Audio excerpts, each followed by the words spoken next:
Okay, so let me begin the lecture on the cell, biology of the cell. I apologize that I couldn't make the meeting today at 9:30 this morning. But I had some situations come up with my kids, my little ones, so that's family is always the most important thing. So here I am recording a voiceover lecture for you so that we can learn about the cells. My intention is to post this and then to meet on Friday. Um, shouldn't be any problem to meet on Friday, and we'll go over some of the questions that I'm sure you'll have, because this is kind of a tough chapter, as we saw with chapter 2. Chapter 3 is always a tough one as well. And so I'll do my best to just go over this and post this recording and encourage you guys to look at this before we meet on Friday. So let me just share my screen and get right to it.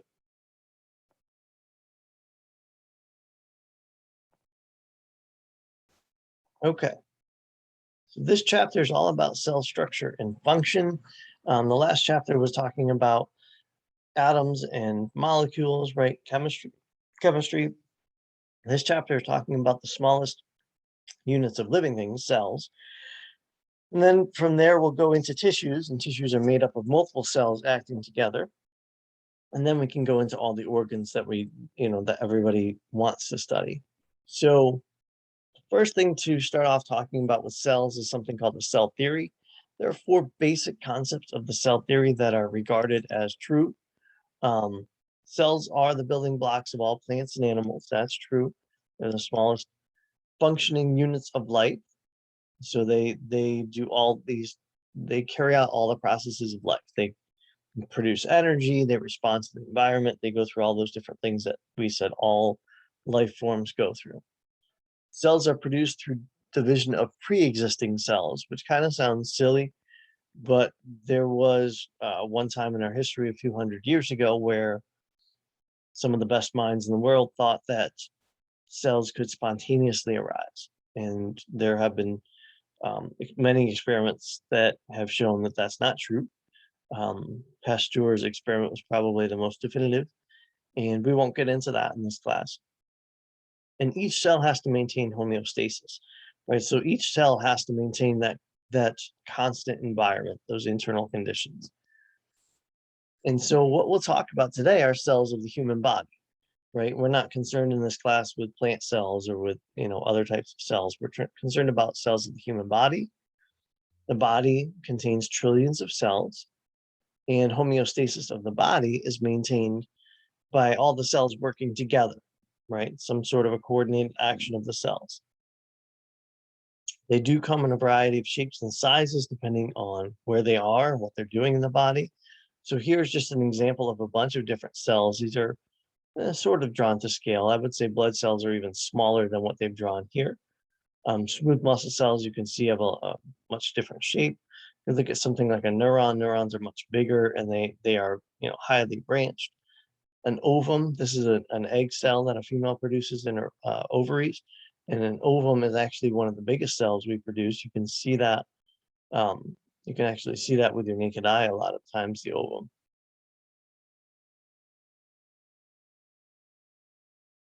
So cell anatomy, right? There's a huge variety of cell anatomy. There are all different cells, and there are, if we're talking about all the different cells that exist in the universe, there are different characteristics of them, right? But again, we are only going to concentrate on human cells. We're not worried about plants or bacteria or anything else in this class. All cells have a plasma membrane, or what's called a cell membrane sometimes. So all cells are surrounded by this membrane, and it separates everything that's inside from everything that's outside. What you call is inside the cell is the cytoplasm. It's a fluid that's inside the cell. And outside the cell, it's just called the extracellular fluid. It's outside the cell. And here's the anatomy model, or anatomy of a model cell, right? So this is just a drawing of a cell that kind of has all these different features that we'll go through. And these are good, these two slides are good summary slides because they give you a lot of what these different features are of the cell that we'll go through today. So what does a plasma membrane do? Well, it provides the cell with physical isolation from the extracellular fluid. Look, it just separates what's inside from what's outside. It isolates or protects what's inside from what's outside. It also regulates the exchange with the environment. We'll see that the first thing that we'll talk about is how do things get in and out of the cell, right? How does the cell exchange nutrients with the environment around it? Well, those things have to pass through that plasma membrane, and there's all sorts of reasons why certain things can and certain things cannot pass through that membrane. It allows for sensitivity to the environment. Oftentimes on that plasma membrane, on the surface of the cell, there will be like receptors. And if there are certain molecules in the environment around the cell, they'll bind to those receptors and cause some change inside the cell. And it also provides some structural support. So it just gives some shape and some support to the cell. So this diagram right here, although it looks complicated at first, is just showing a plasma membrane. Now in blue here at the top, that's outside the cell. That's the extracellular fluid. In pink at the bottom is the cytoplasm inside the cell. This layer, these pink balls with these blue tails, are what make up the cell membrane. Okay. The membrane is made, you can see right here, it's labeled plasma membrane. It's made of a phospholipid bilayer. So each one of these little molecules, it's a circle with two tails, right? It's that pink circle with the two blue tails. That's called a phospholipid. And there are thousands of them strung together. And then there's a second layer, it's a bilayer. There's a second layer of them, right? And the two layers are lying opposite each other. So you've got these heads that are facing out and the tails facing in, and the heads on the other side are facing to the inside of the cell. So the tails are facing each other. Now, we get to what those things are made of, right? The heads are hydrophilic, the tails are hydrophobic. The tails are made of fats, of lipids. And lipids never mix with water, right? You can put oil and water in a container, in a bottle, shake it up for as long as you want to. As soon as you set that down, the oil and water will separate because oil is a lipid. So we get to these two words, hydrophilic and hydrophobic. Well, hydro, the prefix hydro means water. The prefix phobic, right? If you're phobic, if you have a phobia, you have a fear of something. So the tails are hydrophobic. They have a fear of water. They don't mix with water. Hydrophilic, anytime you see phila, P-H-I-L-A, that means loving. These are water loving. So the heads dissolve in water easily, but water cannot pass through the tails. So now if you think about, you have some molecule outside the cell and it wants to get inside the cell. If that molecule is dissolved in water, it could only get past these pink circles, right, the heads. Once it hits the tails, it can't get past them. It can't dissolve in through the tails because those are lipids. As a result of that, you have many proteins embedded into the membrane that will help move things across the membrane. Here's one right here. So all of these big blue globular things are proteins. And this one is called the protein with a channel. So you can see it's this protein that runs all the way from the outside of the cell to the inside. And it's got a hole running through the middle. So just think of it like a donut or a bagel. It's got a hole running through the middle. And the middle of that, so that hole that's on the inside, is hydrophilic. So things that are water soluble can now get from the outside to the inside as long as they travel through this channel, through this hole.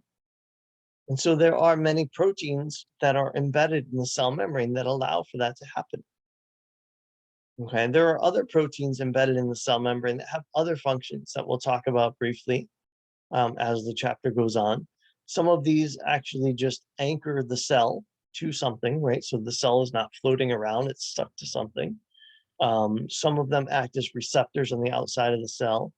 Some of them have channels that are gated, that are only open sometimes. Others have channels that are open all the time. So we'll talk about some of these different proteins as the chapter goes on.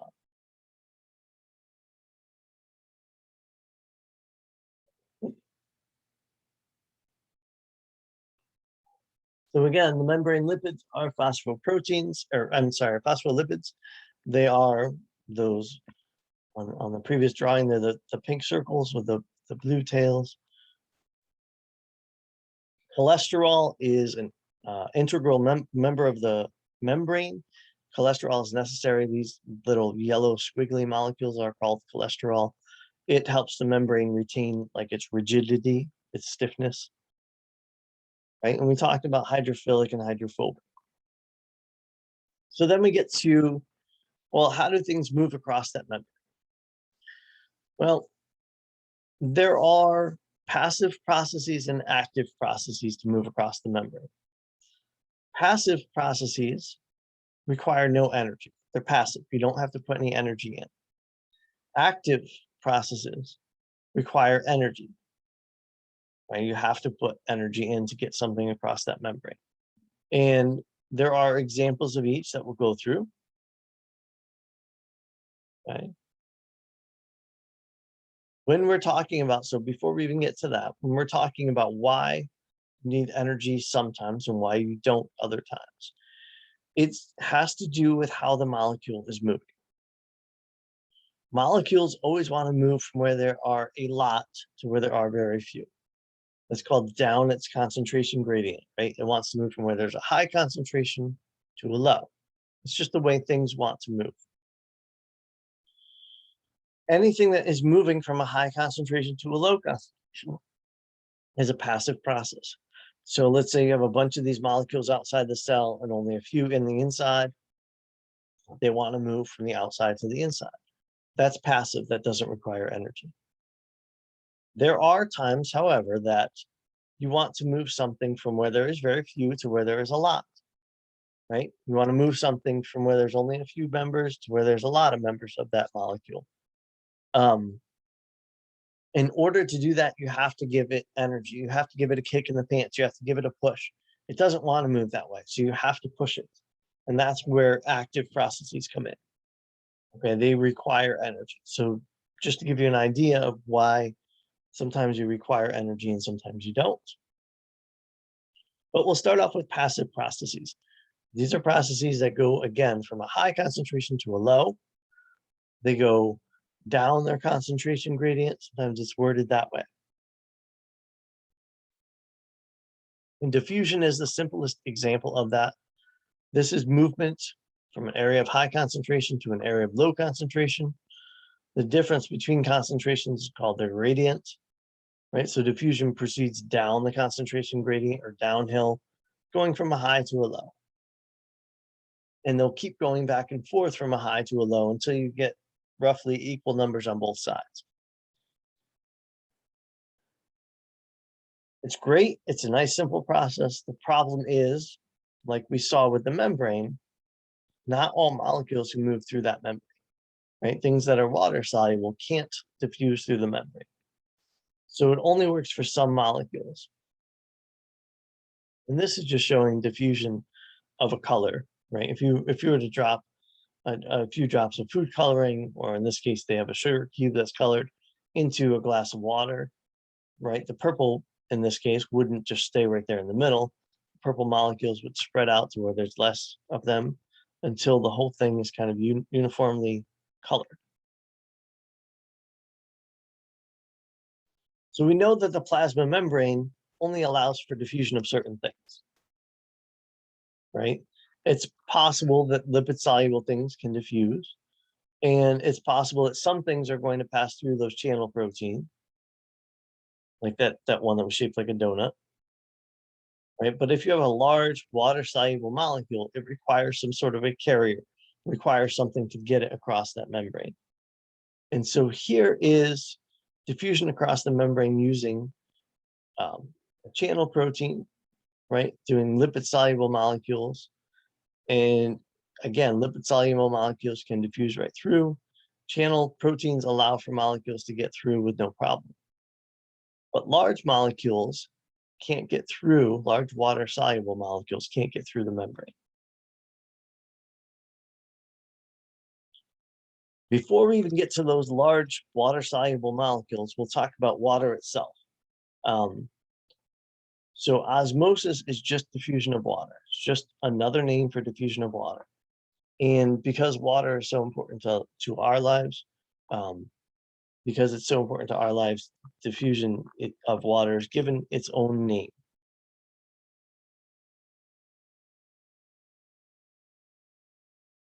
And so in osmosis, oftentimes you're referring to tonicity. Tonicity describes the different solute concentrations on the shape or tension of the plasma membrane. Solutions are described as isotonic, hypotonic, hypertonic.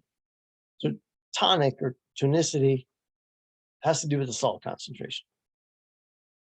If something is isotonic, the same salt concentration on both sides of the membrane. Right? Hypotonic, hypo means low, lower salt concentration. Hypertonic means it's a higher salt concentration. And I'm just going to skip to pictures of the cells because it's easier to describe this with pictures. So where this comes into play a lot of times in the human body is in your bloodstream, particularly in your red blood cells. So this is a typical picture of a red blood cell. Right, here's a micrograph of a red blood cell, what it actually looks like. Your blood cells are in liquid. There is some salt concentration inside the red blood cell. There is some salt concentration outside the red blood cell. And the salts in this diagram are represented by these blue dots. Right? And what you want to happen is you want the salt concentration inside the red blood cell to be the same as the salt concentration outside the red blood cell, right? You don't want water to run into the cell or to run out of the cell. You want that cell to kind of stay as a constant shape, right? So you want an isotonic solution. You want it to be the same concentration of salt outside and inside. However, there are cases where people have a hypotonic solution. And what that's referring to is that there is less salt inside the cell. Sorry. Less salt outside the cell than there is inside the cell. What that means is water is going to rush into the cell and the cell is going to swell or possibly burst. Now, the reason this gets confusing, and you saw me pause just now just to make sure I said it right, is because the word tonic, these terms, hypotonic and hypertonic, have to do with the salt concentration. But the salt isn't moving. Water is moving. And so you always have to flip that around and think about the water concentration. If a solution has a lot of salt, it has less water, right? If it has less salt, it has more water. It's always the opposite. If you have a glass of water and you put a teaspoon of salt in it, right, that's one concentration. If you put 2 more teaspoons of salt in it, there has to end up being less water. So always think about this. I'm trying to think how best to explain this. You always have to think about this in terms of water, because water is the thing that's moving. Water is the molecule that's moving, not salt, right? So in a hypotonic solution, you have more salt on the outside of the cell than you do inside the cell. Sorry, I said it wrong again. You have less salt on the outside of the cell than you do inside the cell. And so what that means is that you have more water outside the cell than you do inside the cell, right? So again, we're looking at these blue dots are water molecules. These pink dots are salt. So there's more salt. There's clearly more salt inside this red blood cell. I can see 4 of them. I don't see any salt outside. What happens then is the water is going to rush into the cell and it causes the red blood cell to swell up or even burst. If you have the opposite situation, there are a lot of pink dots in the water outside the cell and very few inside the cell. That's a hypertonic solution, high salt. If it's high salt, it's low water. The water, the blue dots, are going to move out of the cell to be outside the cell. That's where it's at a lower concentration. These cells are going to actually shrivel up, right? You can see the red blood cells, how they're all shriveled up. Either way, these red blood cells, which are swollen or shriveled, are not able to carry oxygen as efficiently as the cells which are the regular shape. This can actually happen, right? Probably about 10 or 15 years ago, Nintendo Wii was the big Christmas gift that year. And people were, those were flying off the shelves. People were trying to get them any way they could. A radio station did a giveaway, and they had 3 people come in to try to win the Nintendo Wii. It was called Wii for Wii. And these 3 people had to sit there with jugs of water and keep drinking water while answering questions. And the last person to get up to relieve themselves to go to the bathroom was the person that won, right? The person that could hold it the longest. It turns out that that person later on that day passed out and died. And it's because they drank so much water that this is what happened. That essentially they had only water in the solution around their red blood cells. And so what happened is that water started rushing into their red blood cells, and their red blood cells started to burst. Now, when that happens, you're not carrying oxygen anymore. If you're not getting oxygen anymore, like oxygen to your brain, you end up passing out, right? So this is actually what caused that to happen to this person. So you can, too much of anything is a bad thing, right? Everything in moderation. So again, to kind of summarize this, osmosis is just diffusion of water. It's a passive process. It is water moving from a high concentration to a low concentration. When any book is talking about osmosis, they usually talk about things in terms of tonicity, which has to do with the salt concentration. You always have to flip that around and think about the water concentration, because the water is what's moving, not the salt. So if you have low salt, you have high water. If you have high salt, you have low water. I always try to keep that in mind. Now, we get into a process called carrier-mediated transport. Sometimes you need something to take that molecule across the membrane. This can be an active process or a passive process, depending on which way things are traveling. And carrier proteins are usually very specific to whatever they're carrying. They can be used over and over again, so it's not like you just use that carrier once and it's no good, it's used up. But a lot of them transport only one molecule at a time. It transports one molecule, it goes back, gets another one, it goes back and gets another one. Some carrier proteins carry 2 solutes at the same time. Usually they're just carrying one, but there are some that move 2 at the same time. Sometimes those 2 are going in the same direction, that's co-transport, or in opposite directions as counter-transport. And so they give a couple examples of this carrier-mediated transport. Facilitated diffusion is a passive process. You just have something facilitating diffusion, right? Which is movement from a high concentration to a low. Active transport almost always requires a carrier, because remember, things don't want to go that way. Active transport, you're putting in energy because you're pushing things the way that they don't want to normally go. And so here's an example of facilitated diffusion. You have a lot of glucose molecules out here. They want to get into the cell. So the glucose molecule has to bind to the protein. The protein then changes shape and releases the glucose into the cytoplasm. This is all passive, right? You're still moving from a high concentration to a low. Whereas active transport requires ATP, because you're pushing things the way that they don't want to be going, the way that they don't want to go.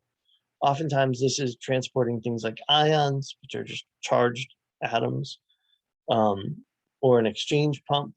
We'll see that there's a mechanism that's driven by ATP used to maintain homeostasis, called the sodium-potassium pump. This is really important in nerve cells, right, and how they work. So we'll get to that. right? This is an example of the sodium potassium pump. It's always pumping 3 sodium out for every 2 potassium in, and you need energy to do that.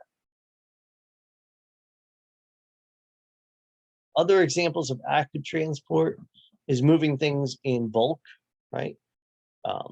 So larger amounts of things. There's endocytosis and exocytosis, which you can tell from the names what they do. Endocytosis is bringing things into the cell, endo is in. Exocytosis is exporting things out of the cell. In endocytosis, there are different types. There's receptor-mediated pinocytosis and phagocytosis. Receptor-mediated is basically just where something binds to a receptor and it triggers the cell to pull those substances in.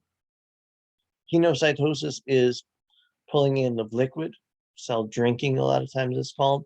And phagocytosis is pulling in solids, so cell eating. Okay, so they go through receptor-mediated pinocytosis and phagocytosis. Exocytosis is the reverse process, sending things out of the cell. So you have a vesicle in the cell, you have a bubble in the cell containing a bunch of molecules, and you're getting it outside the cell. And here's a nice summary of transport processes to help you study. And so it starts off with just some passive and active transport processes. It starts off diffusion and osmosis. Then it gets into facilitated diffusion and active transport, then vesicular transport. All vesicular transport is active, right? This takes energy. So endocytosis, exocytosis take energy. So all of that we've talked about so far is about the cell membrane, right? What surrounds the cell. So there are other things in the cell.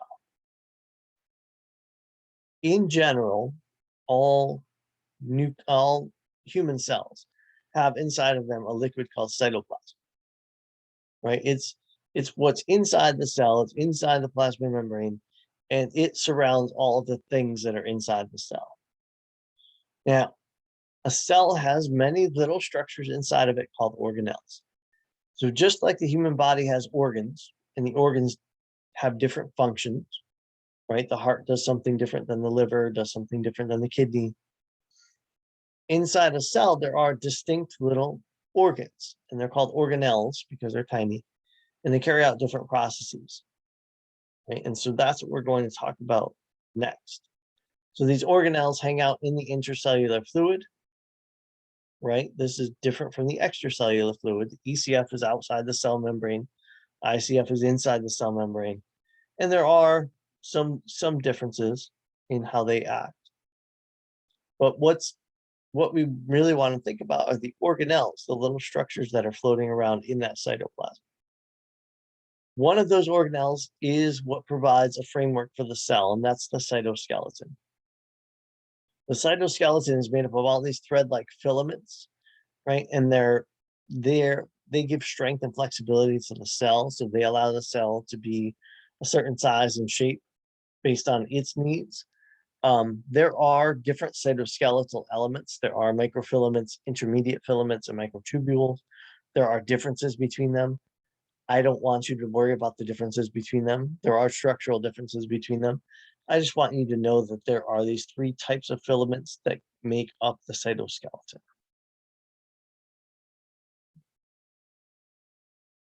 There are also things that kind of stick off the cell.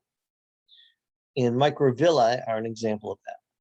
These are kind of these small finger-shaped projections, right? And these are sticking off of cells like the cells that line your digestive tract. And what they do is they just increase the surface area so that there are more places to absorb nutrients from what you ate than if it was just a flat membrane.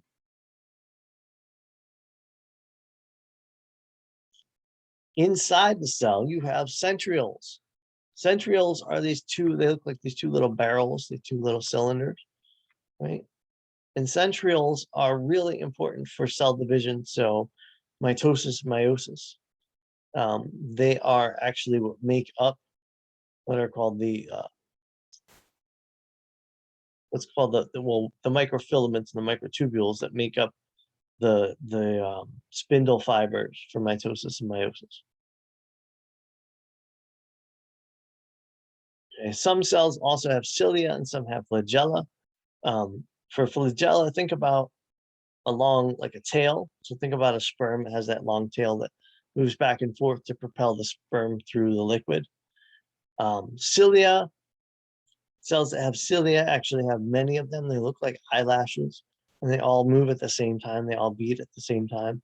And usually in the human, these are fixed cells that have cilia on the edge that are moving. And those cilia are pushing things past the cells. So for example, the cells that line your trachea, right? They line your windpipe. They have cilia on them. They're trying to push past them any debris so that you get that debris out of your body. It doesn't go down into your lungs.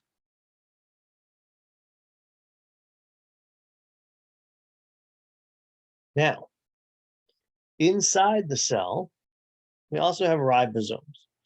Ribosomes, I always call the protein factories. They are called protein factories in my mind because that's where you make proteins.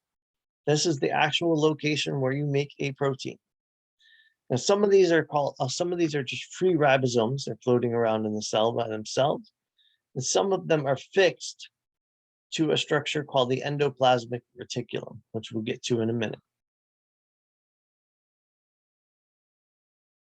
Okay, but what ribosomes do is they just take the information, which is on RNA, and that information tells them what amino acids to link together in what order to make proteins, right? So that's where you are actually making the protein.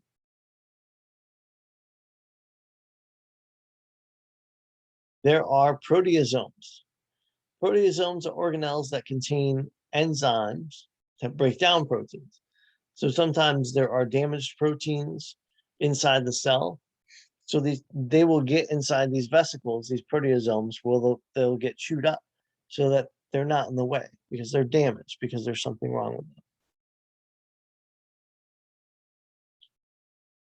The ER, endoplasmic reticulum. So you have this kind of folded up series of membranes just outside the nucleus called the ER. And the ER is divided into a smooth ER and a rough ER. The rough ER is called rough ER because it has these little ribosomes on the surface. Well, guess what's going to happen there? You're going to make proteins because you've got the protein factories. You can't make proteins on the smooth ER because there are no protein factories. There are no ribosomes. So this is where you make lipids and carbohydrates, right? So if you can imagine, the nucleus is right here where my cursor is.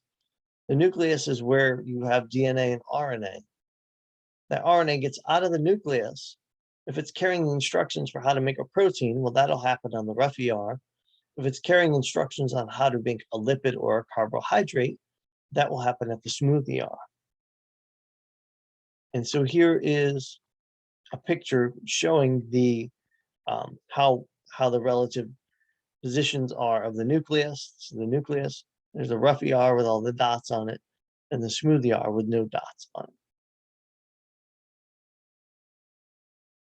Now, once you make either your protein or your lipid or your carbohydrate, then you have to do something with it, right?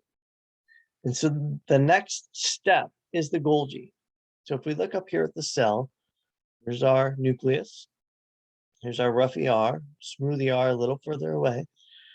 Then the Golgi. The Golgi is like the post office. The Golgi is going to package anything that you just made, right? So all the newly made proteins and lipids and carbohydrates, they get sent to the Golgi. The Golgi packages them up and it sends them out to where they need to go. And it sends them in these little vesicles. Okay? And so budding off the Golgi, you have these little vesicles. Vesicles are just little boxes, right? They're just little transport boxes, just like the post office would ship something out in a box. One type of vesicle is called a lysosome. And lysosomes are vesicles that contain digestive enzymes. And those are there to break up things. So certain cells, like white blood cells, what they do is they engulf bacteria. And the bacteria meet up with these lysosomes and get degraded, right? That's one way that your body defends itself. Some of these boxes are called peroxisomes. These also contain enzymes that break things down. They tend to break down toxic compounds. So rather than things like bacteria, toxic compounds that are generated in certain processes. Think of your liver, right? Your liver has a lot of peroxisomes because your liver processes things that you've eaten and drank. So a lot of those things get processed through your liver. They can contain toxins. Your liver can get rid of those toxins.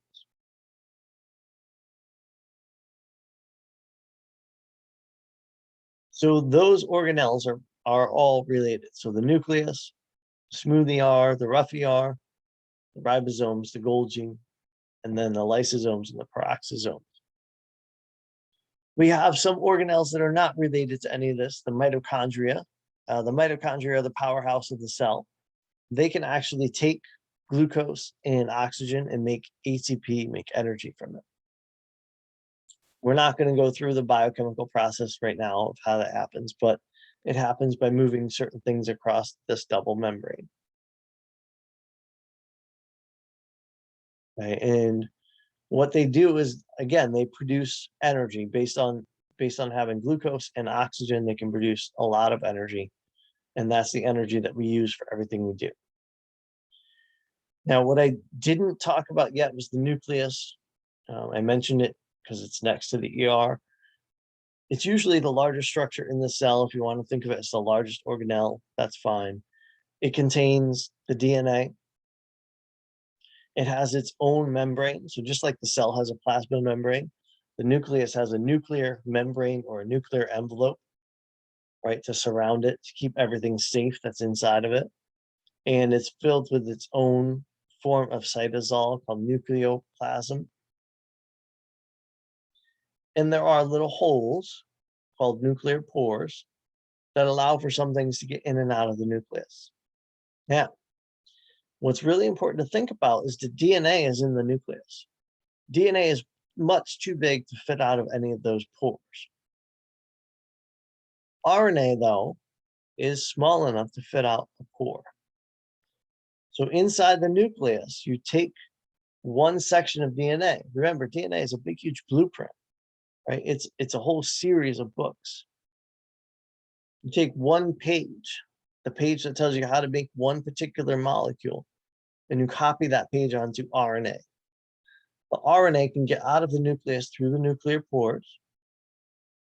The RNA then encounters the ER, rough and smooth. So if the RNA has instructions on how to make a protein, that happens at the rough ER. If it has the instructions of how to make a lipid or a carbohydrate, that happens at the smooth ER. That newly synthesized molecule then goes to the Golgi. The Golgi apparatus packages it up and ships it to wherever it has to go. Right? That's the order of everything. That's kind of the story that the cell is telling us.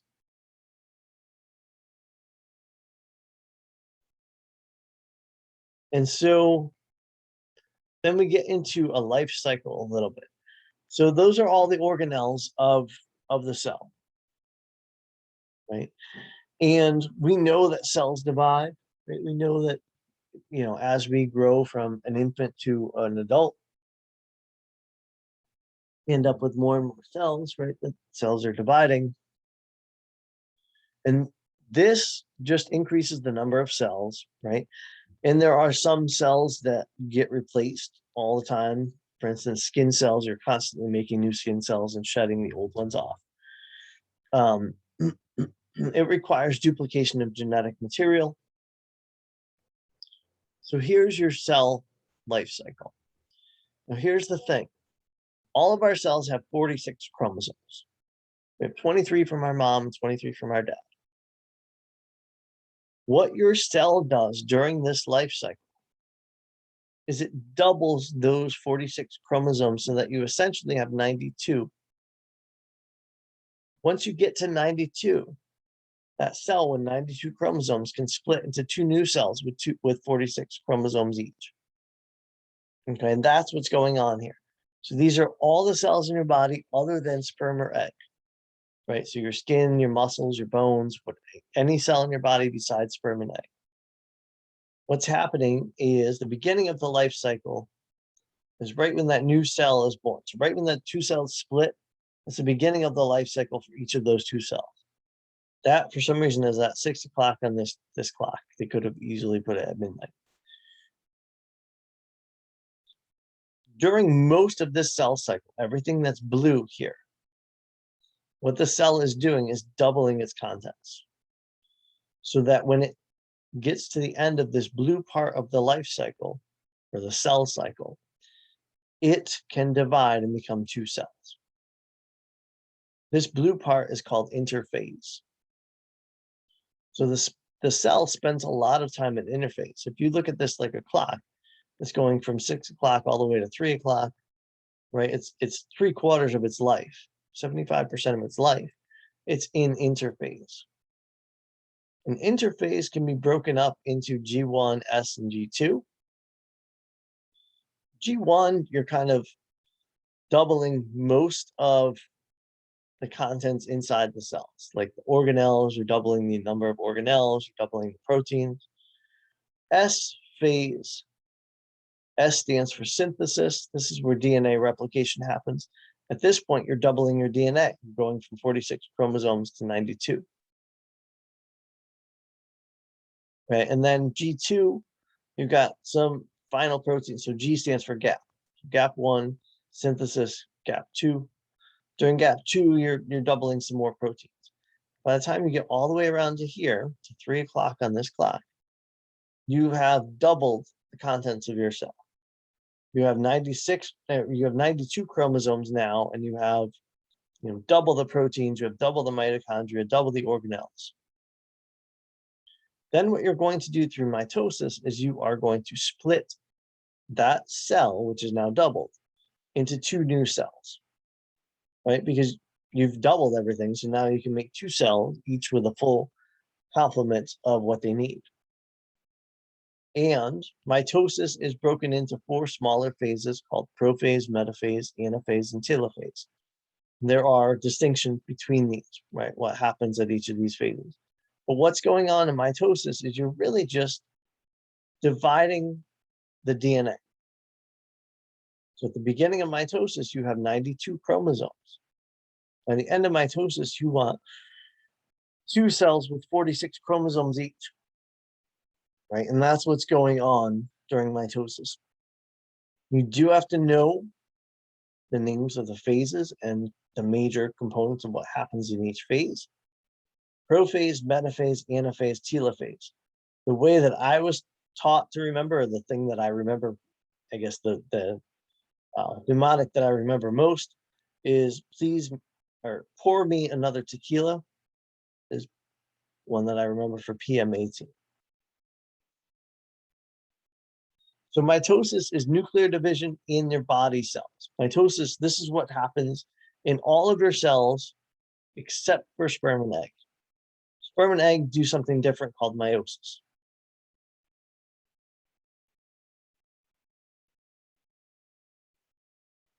Okay, and so interphase is the period of time between cell division. So from the time a new cell is born until it doubles all its contents, that's interphase, right? And during interphase, one of the things that happens is DNA is replicated.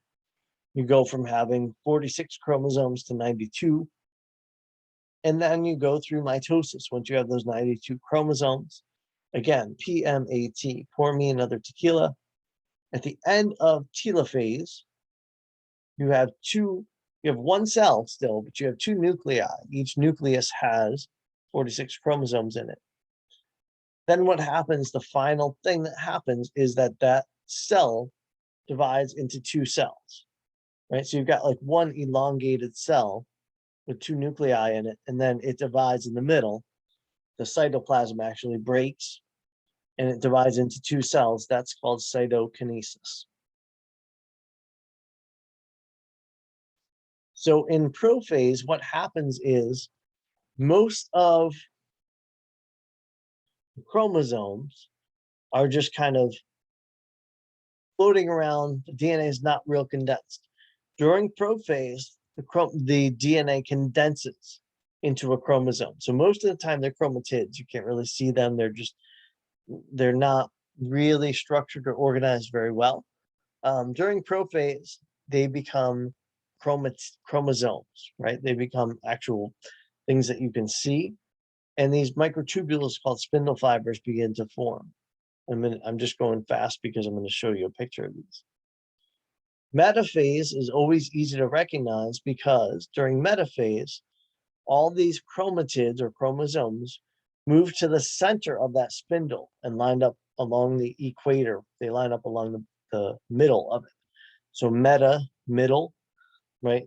That's called the metaphase plate. So that's what happens in metaphase. During anaphase, what happens is once metaphase happens and everything lines up along the middle, they divide. So all 92 line up along the middle, and 46 end up going one way and 46 end up going the other way.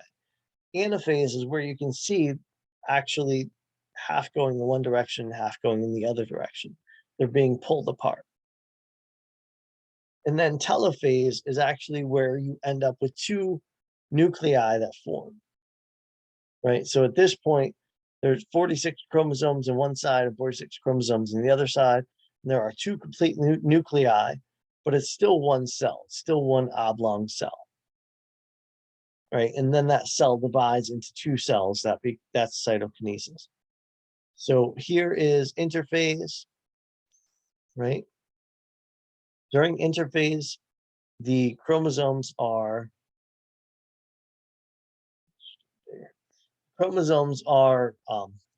kind of dotted in here, right? You can't see them that well. During prophase, those chromosomes become, or that chromatin, I should say, becomes more condensed. So you get these X's that form, right? These are the X's. They actually do look like X's. The chromosomes form, and these fibers are called spindle fibers. So those centrioles, which we learned about earlier in the chapter, or we mentioned earlier in the chapter, they form these microtubules. It's kind of like a spider web. It's called the mitotic spindle. And so those chromosomes line up on that mitotic spindle. Then during metaphase, those chromosomes line up along the middle of the spindle, right? So prophase, they're kind of just in different places in the spindle, and they're all lined up along the middle. That's metaphase. Then what happens is half of them are going to go towards one centriole, half will go towards the other centriole. And so you can see here, half of each X is going towards one end, half of each X is going towards the other. That's anaphase. During telophase, you have 2 nuclei. So you still have this one big cell, but you've got 2 complete nuclei, each have a full component of chromosomes in them, right? And then cytokinesis happens. This breaks here, right? That's cytokinesis, is where that one cell becomes 2 new cells. And then the cell cycle would start over. So each of these new cells is now an interphase, and it's going to spend most of its life doubling everything until it gets to mitosis. So I'm going to stop there. I'm going to post this for you guys. I will see you guys on Friday during our meeting, and I'm sure there might be questions to answer. The lab for this week is just kind of a worksheet that's posted on Moodle. It's 2 pages, I believe, and it is dealing with osmosis and diffusion again, because those are somewhat confusing concepts, especially osmosis, movement of water. So we'll go over that verbally together on Friday, and we'll go over any questions that you might have on cell biology. So again, I apologize for not being able to meet with you at 9:30 on Wednesday, but hopefully you all will get a chance to look over this recording, and I'll see you guys on Friday. All right, have a great day.